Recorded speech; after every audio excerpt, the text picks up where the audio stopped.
touch me, touch me, touch me. I like the way she fuck me, fuck me, fuck me, fuck me. Hit it, hit it, hit it, drop. Hit it, hit it, hit it, drop. What's going on with YouTube? This your boy CJ. And this your girl RINA. Make sure y'all subscribe to CJ and RINA. Alright, y'all see what I got. Green, representing my girl. You already know what it is. Alright, guys. Don't forget to donate at the bottom, subscribe at the bottom, and also comment at the bottom. Guys, we have today geography now. Palau. Y'all ready? I'm ready. I'm ready. Let's get it. Alright, Palau. If you want the quick summary, once upon a time there was a custody battle with a child between the US and Japan, but also the Philippines too, kind of. Yet for some reason Spain and Germany were arguing, yet the baby was technically descended from Taiwan, who had no claim over it. It gave them a lot of money because they didn't want China to get too cozy, and they make great barbecue. Wow. It's time to learn geography Now! Hey everyone, I'm your host Barbs. I love Oceania, the world's least talked about and explored region. Palau is a nation that's just starting to make its debut on the vacation getaway list. People are now just starting to talk about it. Each island kind of tells a different story. Let's jump into the map now, shall we? Palau has gone through so much chaos and yet is still kind of lucky. Lucky in the sense that, unlike their other Micronesian cousins, geographically they kind of have a sweet spot close to the major land masses. For one, the country is located between the Philippine Sea and the North Pacific. It is essentially the furthest western part of the Carolina Islands and the Pacific Ocean region known as Micronesia, not to be confused with the Federated States of Micronesia, which is a country within Micronesia. And it is the closest to major land masses of Asia and Australasia. The nation is just east of the Philippines and north of the West Papua region of Indonesia, shared with Papua New Guinea. It is made up of over 340 islands, some say as much as 500 if you include smaller rocks and islets. The largest one being Babeldaw Island, which holds the capital Melekeok, or Narulmud, yeah that's how you pronounce it, which is the least popular capital in the world with only about 400 people. Who got 400 people there? You can also find the largest airport most people fly into being Roman Temetuchi International. However, there are also smaller airstrips that service the Anguar and Pelelu Islands. Nonetheless, the largest city is Koror, which is on a separate island just south of Babeldaw, which is where most of the commerce and action happens. The country is further divided into 16 states, each with their own little flag. Don't forget these little islands way down south, known as the Southwest Islands, also belonging to them as well. Hatoho Bay State is the furthest one, made up of Toby and the Helen Reef, the southernmost point nearly 400 miles or 640 kilometers from Babeldaw. Populated by only about 43 people, making it the least populous first-level administration in the world. Helen Reef only has like 3 people living on it. Most of the country is interconnected in a series of water taxis and ferries that hop between islands, Malakal Harbor being the largest shipping port. However, at about 68 kilometers or 38 miles, Babeldaw Island is the only one with an extensive roadway network that goes all the way to Conley, the northernmost point of the country, crossing over into Koror via the Koror-Babeldaw Bridge, whereas 2 other islands, Mayungs and Malakal, are also connected via bridge. Speaking of Palau's geographic uniqueness, it's also important to note that just like we mentioned in the Marshall Islands and Federated States of Micronesia episodes, Palau is the third and final compact-free association state with the USA. What is compact-free association? Ken, explain. A compact-free association means that Palauans, Marshallese, and Micronesians not only have access to certain U.S. social services like mail, education, and defense, but they are also allowed to freely enter and move about the USA and live there with no issues. Citizenship also comes easy if they wish to apply for it. And thank you, Ken. Damn. Some of the buildings and sites have plaques dedicated to the countries that have funded or invested in them. The bridge was built by the Japanese, the Capitol was built by the Taiwanese, but inspired by Capitol Hill in Washington, D.C. The list goes on. Otherwise, I talked to some of you guys, the Palau and geography. Yes, we have people from Palau that watch this show. And many of you gave me a list of notable places to check out in case if you decide to visit, such as the National Museum, the Epison Museum, the Narulmud Capitol Building, stone-faced monoliths of Narelong, the Great Elbot Stone Coffin, the Yapese Quarry Site in Sunken Stone, Bloody Nose Ridge, so many World War II Japanese sites, including a Shinto shrine, Thousand Man Cave in Pelelu, Milky Way Rock Islands, the Kayangel Atoll. Yeah, you can tell how there's kind of like a lot of World War II and Japanese stuff lingering around. Yeah, we'll explain how it got that way in a sec. But first, let's go swimming with some non-poisonous jellyfish, shall we? Non-poisonous jellyfish. Cool lake with non-poisonous jellyfish you can swim with. It's like one of their top tourist destinations.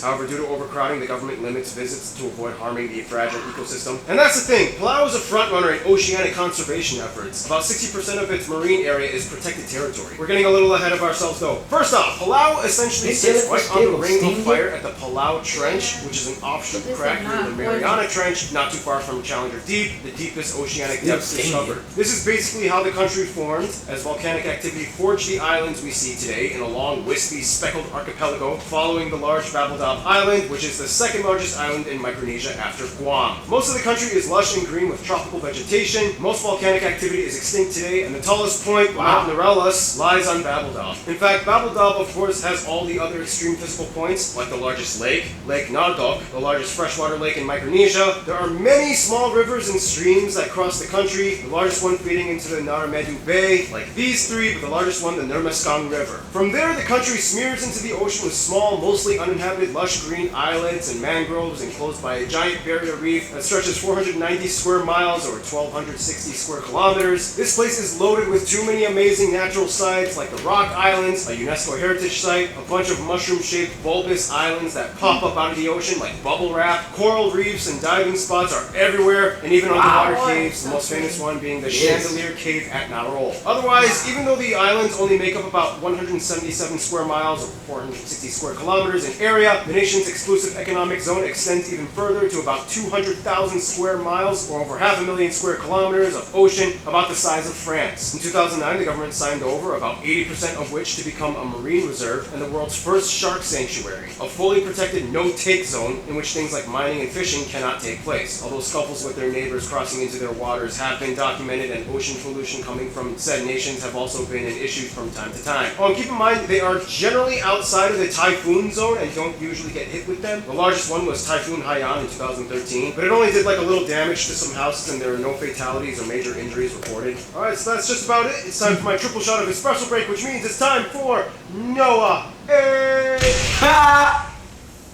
That was pretty sick. My turn. Palau is a tropical island nation, so of course yeah. no surprise you're going to find some tropical stuff with their physical makeup. There are about 150 species of bird found in Palau, including the national animal, the fruit dove, over 1,300 species of fish, and 700 species of coral. In terms of mammals, there are less than 20 species, most of which are water mammals like dugongs and whales. Otherwise on land, they have three main bat species, including the endemic large Palau flying fox and the crab-eating macaque monkey. Economically speaking, they are relatively better off than most Pacific island nations, as the third wealthiest nation by GDP per capita in Oceania after Australia and New Zealand. The nation depends heavily on three main sectors: subsistence agriculture, fishing, and the most important one, tourism, which in itself makes about 80% of GDP. Thanks to the various blessed diving spots and white sand beaches, Palau has become an international hotspot for visitors abroad, over 80% of whom come from either Japan, Taiwan, and the US. This employs about 3/4 of the workforce through the service sector. The problem is there are more people coming in than the entire population of Palau, which in return has caused a strain on the people's rush to sustain and accommodate in the long run, as well as avoid environmental damage. This has caused the government to take action on things like instigating a visa policy, limiting the amount of flights and visitors, as well as access to certain islands. Otherwise, everyone's favorite, food. Now in Palau, the staple you can find with many dishes would most likely be either taro, yams, or tapioca cooked in various ways. And of course, fish. We asked you guys, the Palauan Jogger peeps, to give a list of some top notable dishes from Palau. And some things you guys mentioned include things like bell tackle soup,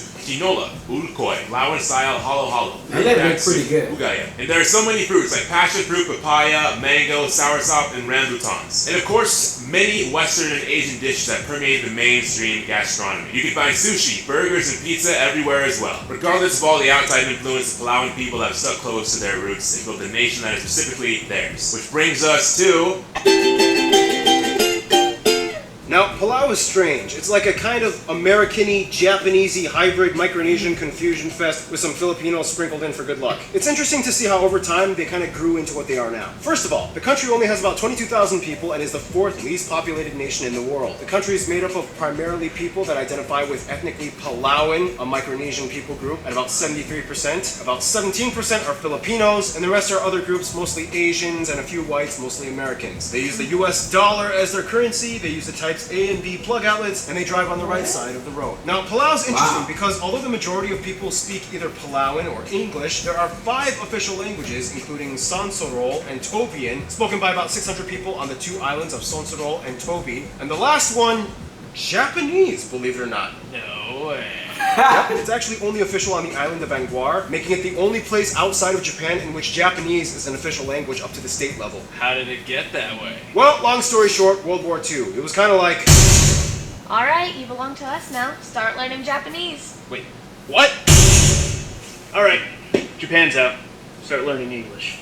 Nanite no? Today you can see Japanese written and spoken throughout much of the country, even outside of Angkor. Mostly by elders and de facto speakers as a second language. It is taught as an elective in schools and used widely in the tourism industry to accommodate the influx of Japanese visitors. The Palauan language, though, is pretty interesting. It's classified as an Austronesian language. It only has 10 consonants and 6 vowels. And nobody even knows exactly where the language came from. Like, it's kind of Micronesian, but not exactly. The CH is just a glottal stop and makes no sound. And the NG sometimes sounds like an N, and sometimes a hidden vowel comes out of nowhere, even if it isn't written. It's confusing. Now, what exactly makes a Palauan a Palauan? Well, first of all, they are part of the broader Micronesian ethnic group along with their siblings, the Marshallese, Micronesians, Guamians, and Mariana Islanders. Let's put it this way. If the Pacific Islands were a family, Palau and Guam would kind of be like the better off, lucky, outgoing, more connected uncles. They have access to international business, whereas their cousins are a little more reserved and less engaging. Now, despite the obvious influence from outside forces like the USA and Japan, Palau still has retained its traditions and customs. And with that, here's Random Hannah with culture stuff. Look, dude, nobody cares.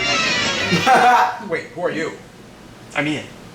Get out of here, husband. Wait, why don't you two just share the whole thing together? Okay. It is believed that the original inhabitants of Palau came from Austronesian settlers. They originated in what is now Taiwan about 4,500 to 5,000 years ago. Okay, Ian, now you try the second part. Just read the teleprompter. Okay. Palauans follow traditions and customs similar to their Micronesian cousins. For example, most societies are matrilineal, following inheritance through the mother's side. Not bad. Thank you. The yap stones we discussed in the Micronesian episode were often carved and shipped out from Palau. Some other aspects of Palauan culture include things like being heavy chewers of betel nut. They have a firstborn child ceremony. In traditional dances, women will often wear orange and yellow colored grass skirts with stone bead necklaces. And men might be seen wearing dugong vertebrae bracelets. And baseball is the most commonly played sport. They won numerous Micronesian game titles, and they were the champions of the 2007 Pacific Games in baseball. Most Palauans adhere to a form of Christianity, either Protestant or Roman Catholic. However, there is a syncretic sect called Modekne that fuses Christianity with tradition Palauan deities, Which is practiced by about 8% of the country. If there were two symbols that epitomize Palauan identity, though, it would have to be the circle divided into 4, symbolizing wealth, and the traditional thatched gable house known as the Bahay. Elaborately decorated with painted carvings on the posts and walls, these structures served as community meeting houses and have been constructed before any Western or Eastern involvement. And now we move on to Keith with music no one cares about or wants to see him on the screen. Ugh. What's wrong with Keith? He's a Gators fan. Keith must die. By the way, I'm wearing a Rush t-shirt. This shirt is awesome. Rush is my favorite band. I love Rush. That's my commentary on their band. So, therefore, they can't sue us for fair use. Music in Palau is interesting because there are really no intellectual property laws or restrictions. So, people can kind of just piggyback off of each other without any repercussions. Traditionally, stick dances and percussion were and still are common, especially during events. In terms of mainstream modern music, obviously due to the American and Japanese influence, many songs from Palau include elements taken from each technique and style. They even have their own Palau style of country music. Thanks, Keith and Hannah, even though Hannah's not here. And now history. In the quickest way I can put it, Austronesian sailors, most likely indigenous from Taiwan and Papua New Guinea, come in. They mix together. Captain Henry Wilson shipwrecks on Oolong Island. Europeans come in and meet the natives. Prince goes to England but dies of smallpox. British give islands to Spain, introducing Catholicism. Spain sells it to Germany. Japan invades and takes over in World War II. US comes in and fights off Japanese. They become a trust territory of the US. 1994 Compact Free Association with the US and independence. And there we go, pretty much. Some famous people you guys suggested we mention include people like Prince Lee Bu, Haruo Remelik, Gabriela Ngirmang, Kuniwo Nakamura, Lisa Sande, Lazarus Sali, Peoria Koshiba, Steve Patrice, Noah Eteon, Yubi Misia, Keisha Noel Keen, and Kendall Titimel. Alright, that just about sums up this segment. Now we need to Palau through the last segment of this episode, shall we?